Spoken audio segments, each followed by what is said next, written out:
चलिए महामंत्री, मैं तैयार हूँ। बस कुमार, एक बार युवराज सिद्धार्थ आ जाए। सिद्धार्थ, मेरी बात मानिए, वो नहीं आएगा। उसे सुरा और सुंदरी दोनों में ही कोई रुचि नहीं है। उसे तो केवल पेड़ के नीचे बैठकर बांसुरी बजाने में ही आनंद आता है। लेकिन हम वहाँ पर करेंगे क्या? हमें कुछ नहीं करना है अनुज। जो करेंगी वो सब सुंदरियाँ करेंगी। वो क्या करेंगी? वो मदिरा का पान कराएंगी, मन बहलाएंगी और मैं तो बहुत उत्साहित हूँ महामंत्री। इस दिन की मुझे कई दिनों से प्रतीक्षा थी। लो, आ गए हमारे अतिथि विशेष। चलें? एक प्रश्न है। लो, हो गए शुरू। रंग भवन जाने का उद्देश्य? हम रंग भवन इसलिए जा रहे हैं क्योंकि अब आप बड़े हो गए, जीवन के नए पहलू पे दृष्टि डाल सके। उम्र के साथ शरीर और भावनाएं भी बदलती हैं। हर एक चीजों का ज्ञान आवश्यक है। वहाँ क्या होगा? सारी रात प्रश्न और क्या। माया का परिचय होगा, काम का ज्ञान होगा, वासना का बांध टूटेगा। कुछ बातें समझाई नहीं जाती सिद्धार्थ, समय के साथ साथ समझ में आती हैं। राग, द्वेष, मोह, माया, वासनाओं के बंधनों में बंधोगे तभी उसे छोड़ने का ज्ञान आता है। हाँ।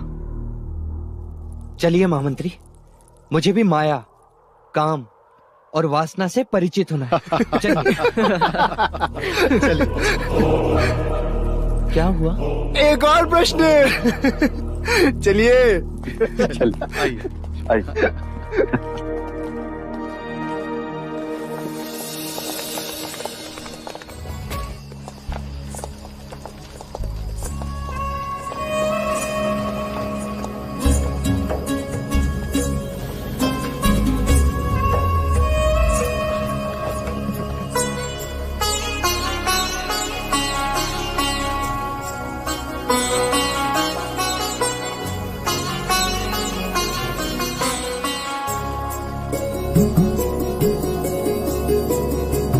युवराज, ये रंग भवन आपके लिए विशेष रूप से आनंद प्रमाद के लिए सजाया है।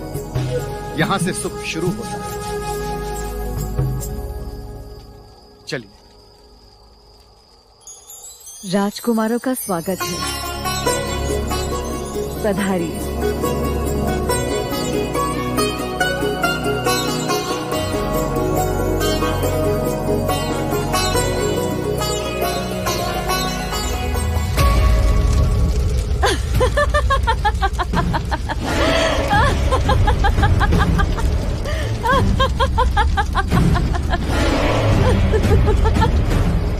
ये क्या ठिठोली है मोहिनी? सच्चाई है महामंत्री जी। कहने को तो ये रंग भवन है, लेकिन है यहाँ केवल अग्नि ही अग्नि। और ये अग्नि जलाती नहीं, लिपट जाती है। चित्त को अपने मोह पाश में जकड़ लेती है। यदि राजकुमारों में हिम्मत है तो कदम आगे बढ़ाएं, अन्यथा लौट जाएं। आपकी बातों ने हमारी जिज्ञासा को चुनौती दी है देवी।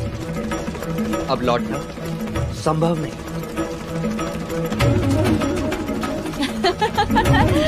स्वागत है आपका भी।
जो सोचा था वही हुआ।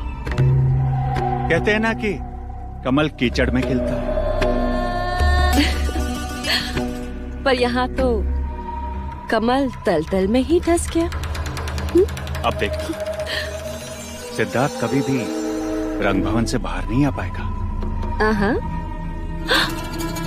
और इस समय रति ने युवराज को अपने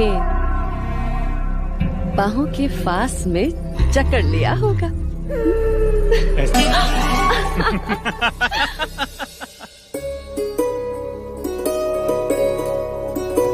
युवराज, मेरा नाम उर्मिला है। अब आप हमें अपनी सेवा करने का अवसर दीजिए। मुझे लगा तुम्हारा नाम सरस्वती होगा। मैंने सदैव वीणा को मां सरस्वती के हाथों में देखा है। कदाचित उनके पश्चात तुम ही होगी जो इतनी मधुर वीणा बजाती हो।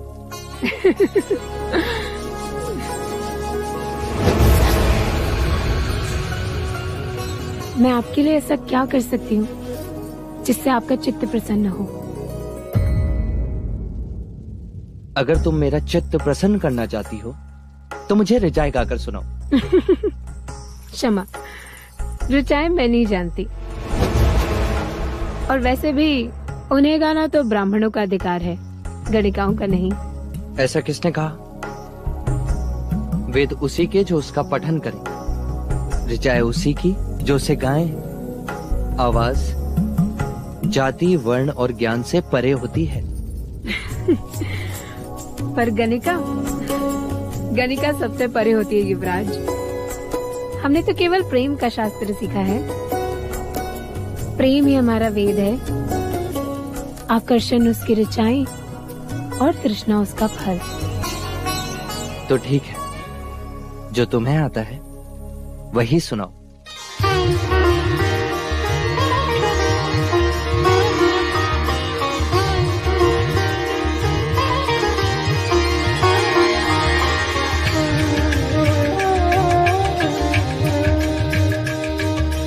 कंचन काया के सन्मुख जब हो कोई नतमस्तक, मन में तब आलोकित हो प्रेम का पावन दीपक।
वहां पर रख दो।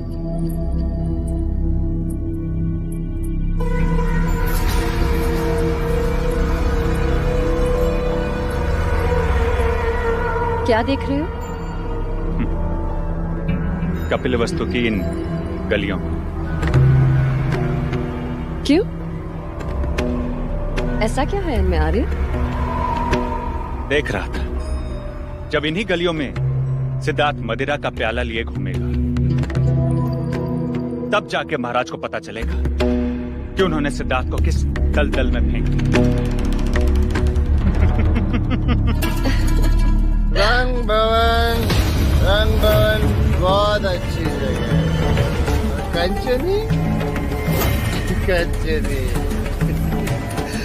कंचनी फूल से भी कोमल है, एकदम नाजुक पंखड़ी। कंचनी एकदम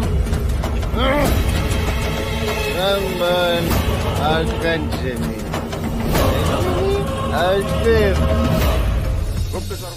युवराज,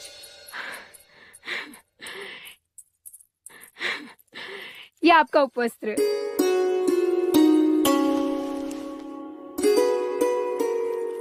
आप कब आएंगे? जब सांझ ढले, जब मन विचलित होगा। क्यों? यहाँ क्यों आओगे? क्योंकि जब मन विचलित होता है तो गुरुदेव ने मुझे ध्यान का मार्ग सिखाया, परंतु कल रात तुम्हारी आवाज ने ध्यान की कमी का आभास भी नहीं होने दिया।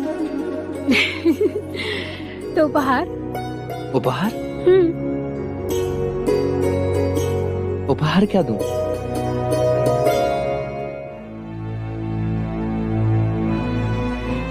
वैसे मेरी रात तो यहीं रह गई, तो तुम इसे ही उपहार समझ लो।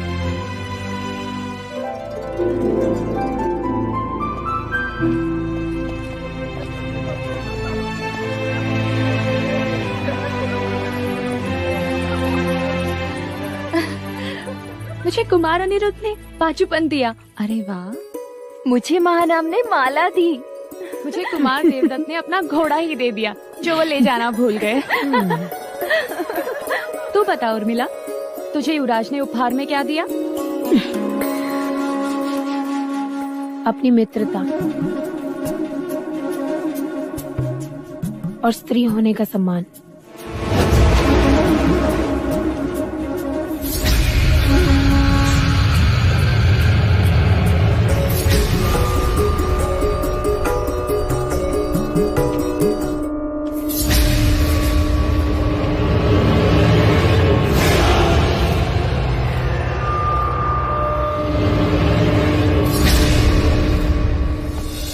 सबके सामने आपका अपमान जानबूझकर किया गया था भाई महाराज।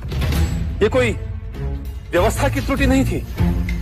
महाराज, वो हमें युद्ध के लिए उकसा रहे हैं ताकि हम निमित्त बने और उन्हें युद्ध करने का कारण मिले। वो ऐसा तभी कर पाएंगे सेनापति, जब उन्हें पूर्ण विश्वास होगा कि वो हम पर विजय प्राप्त करेंगे। शाक्यों पर विजय प्राप्त करना इतना सहज नहीं है महाराज। इसीलिए वो हम शाक्यों में फूट डालकर हमें निर्बल करने का प्रयत्न कर रहे हैं, और यही कारण था कि उन्होंने राजा दंडपानी को एक विशेष स्थान दिया।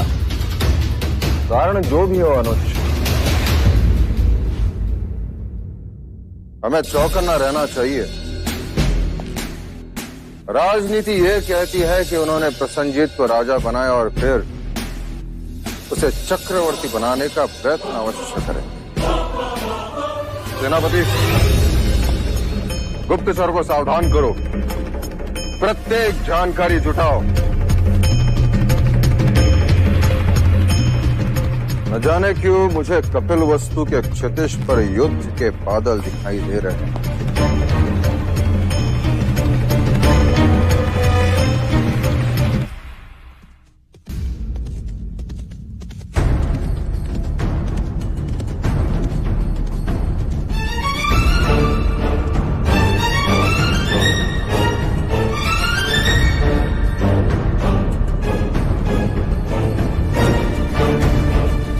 कौशिका, कल रात भी सिद्धार्थ अपने कक्ष में नहीं था ना?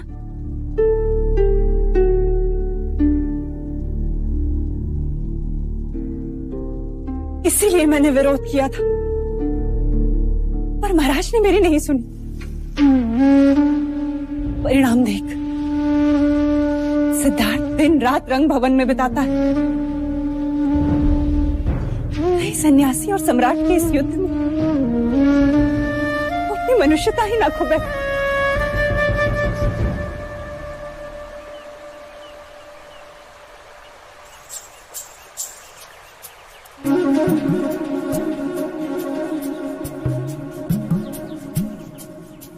युवराज, वृक्ष से लिपटी हुई इस लता को देखिए।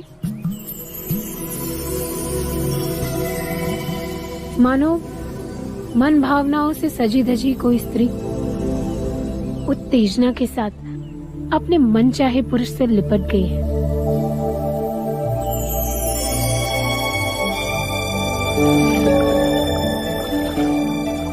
युवराज, उन झाड़ी को देखो।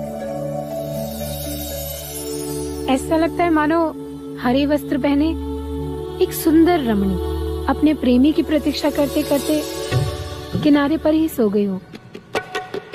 नींद में भी उसके उभार पुरुष को आकर्षित कर रहे हो।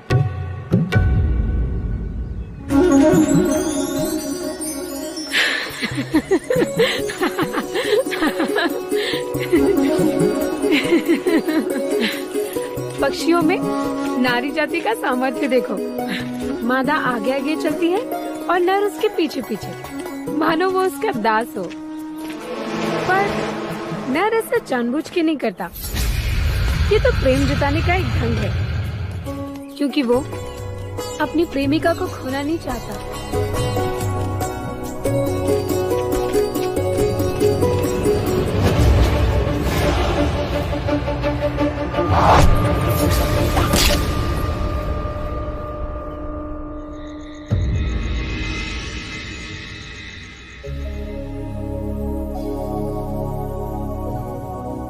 जब मेरा मन विचलित होता है तो मैं तुम्हारे पास आता हूँ। जब तुम्हारा मन विचलित होता है तो तुम कहाँ जाती हो?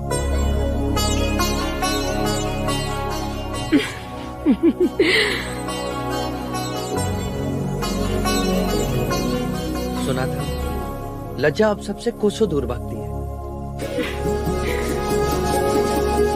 स्त्री जब किसी से प्रेम करती है तब लज्जा के अधीन हो ही जाती है। तुम किसी से प्रेम करती हो? हाँ। तो मुझे उससे कब मिलवाओगी? समय आने पर मिलवाऊंगी, पर आप वचन दीजिए, ये बात किसी से नहीं कहेंगे? नहीं कहूंगा। यदि तुम मेरे एक प्रश्न का उत्तर दो तो मैं तुम्हारी सहायता भी करूंगा। आपके प्रश्न तो कभी समाप्त ही नहीं होते युवराज। पूछिए। प्रेम क्या है उर्मिला? प्रेम जो कहा न जाए, जो किया न जाए, बस हो जाए, जिसे केवल अनुभव किया जाए, वो प्रेम है। कोई कोसों दूर रहकर भी हर समय पास लगे, किसी की हर पीड़ा पर अपना अधिकार लगे। प्रेम ज्ञान का विषय नहीं, अनुभूति की बात है। प्रेम तन को नहीं, मन को छूता है। अब बताओ, जल से पतला क्या होता है? प्रेम, ज्ञान।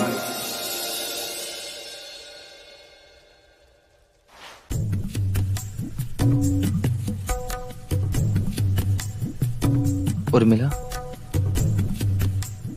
क्या प्रेम जल से पतला होता है?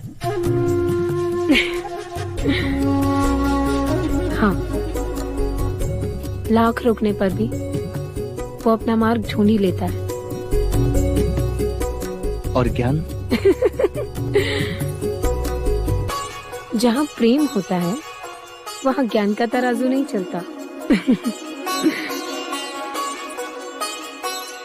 क्या प्रेम दिखाई देता है उर्मिला? हाँ, आंखों में।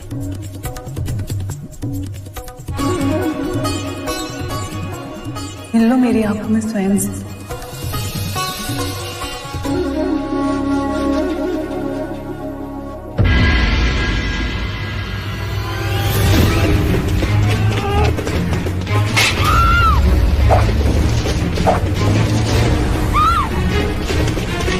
युवराज! युवराज!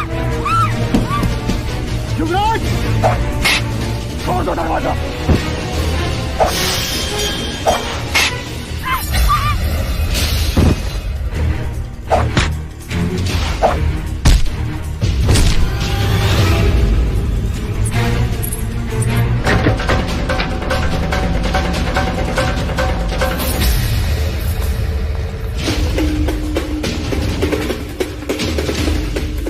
बलदेव, कौशल देश का राजदूत, सैनिकों बंदी बना लो इसे।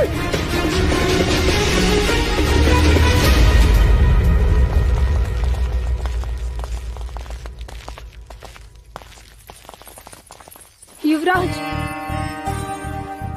आप पूछ रहे थे ना, जब मेरा मन विचलित होता है तब मैं कहाँ जाती हूँ?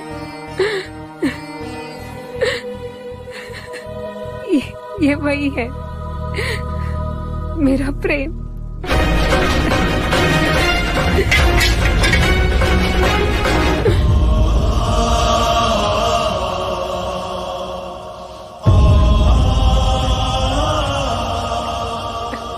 युवराज, मेरे प्रेम की सहायता कीजिए, उन्हें बचा लीजिए, उन्हें बचा लीजिए युवराज, उन्हें बचा लीजिए।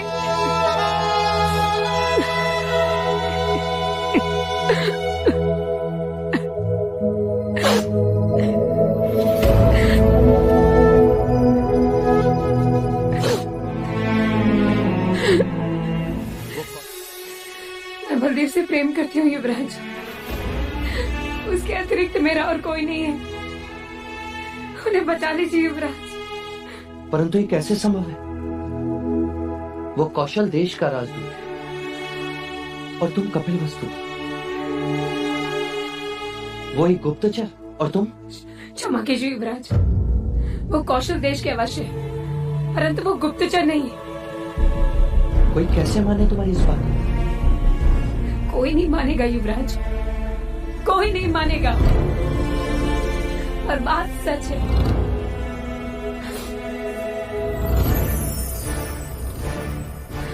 पिछले वर्ष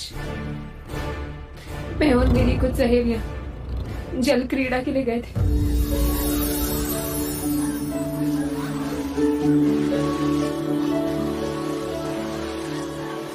मैं सबको छोड़कर आगे निकल गई। अचानक मेरे पैर जल लताओं में फंस गए, प्राण निकलने ही वाले कि दो हाथों ने मुझे बचा लिया।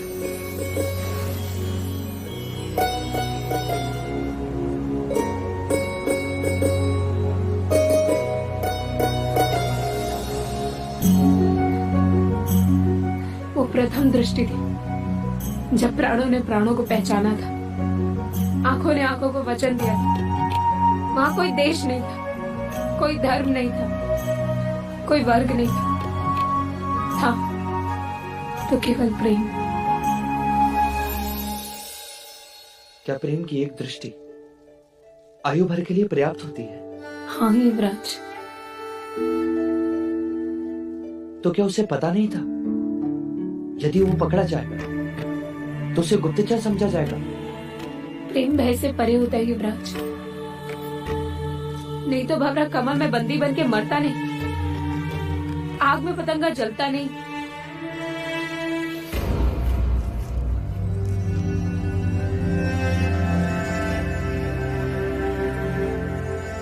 मान लिया कि वो तुमसे प्रेम करता है, पर मुझ पर आक्रमण करने का अर्थ? वो भी प्रेम के कारण। प्रेम के कारण? जब कोई किसी से प्रेम करता है ना, तो अपने प्रेमी को किसी दूसरे के साथ देखना सहन नहीं होता, ईर्ष्या होती, अपने प्रेमी को खो देने का भय होता है। उसे लगा होगा कि हमारे बीच कोई संबंध है। पर मैं तो केवल तुम्हारा मित्र हूँ। परंतु वो ये नहीं जानते, इसलिए मैं कैसे मान लूं कि जो तुम कह रही हो वो सत्य है? जीवा सत्य बोल देती है, परंतु आंखें कभी सत्य के अलावा और कुछ नहीं बोलती। झांक लीजिए इन आंखों में, अगर रत्ती भर भी असत्य दिखाई दे तो छीन लीजिए हमारे प्राण।